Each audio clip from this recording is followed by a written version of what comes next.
Peggy 18.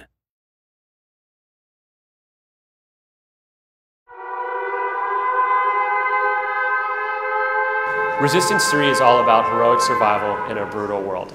In Resistance 1, it was the story of Nathan Hale and really our first exposure to the Chimera and Europe being taken over, Nathan Hale doing everything he can to try to turn the tide of the battle. In Resistance 2, the fight comes to America. We have the Sentinels, including Joseph Capelli, whom Nathan Hale fights alongside, and ultimately Capelli has to end Hale's life because he's consumed by the very virus that he's trying to wipe out. Which brings us 4 years later to Resistance 3, which is Joseph Capelli's very personal story about trying to save his family and what's left of humanity from the Chimeran scourge. You're doing the right thing, Joseph. We must travel to New York City. We must shut down the tower. The game starts in a small town called Haven, Oklahoma. And it moves eastward from there to New York City. Along that journey, the player, Joseph Capelli, meets several pockets of survivors, each surviving in their own unique way against the Chimera. And through fighting alongside those groups of survivors, he learns the weaknesses of the Chimera, and he learns the strength of humanity.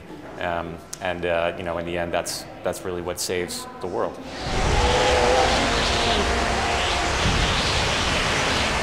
The weapons in Resistance 3 are every bit as spectacular as you would hope for in what's really become a hallmark of the Resistance franchise.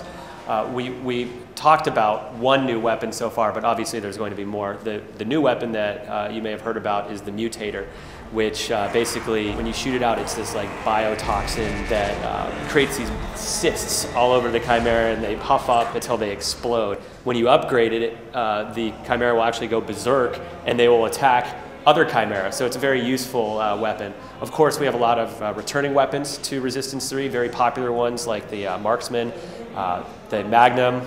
We've got the Bullseye, which of course has the signature tag, very helpful when you're fighting long legs, and the Auger, where you can shoot through walls, is going to be back in. Of course, another thing to keep in mind with the weapons is that they are upgradable, so we encourage people to play through Resistance with multiple weapons through the weapon wheel and try to upgrade as many as they can. For me, my favorite personal weapon by far is the Marksman. I love the way that it sounds, just with the boom, boom, boom. It's just so, it's so satisfying to shoot.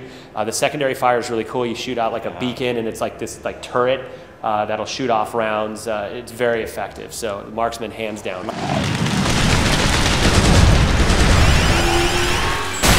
My favorite is the Magnum. It just, it feels like a big gun, when you're holding it, and it has a lot of power.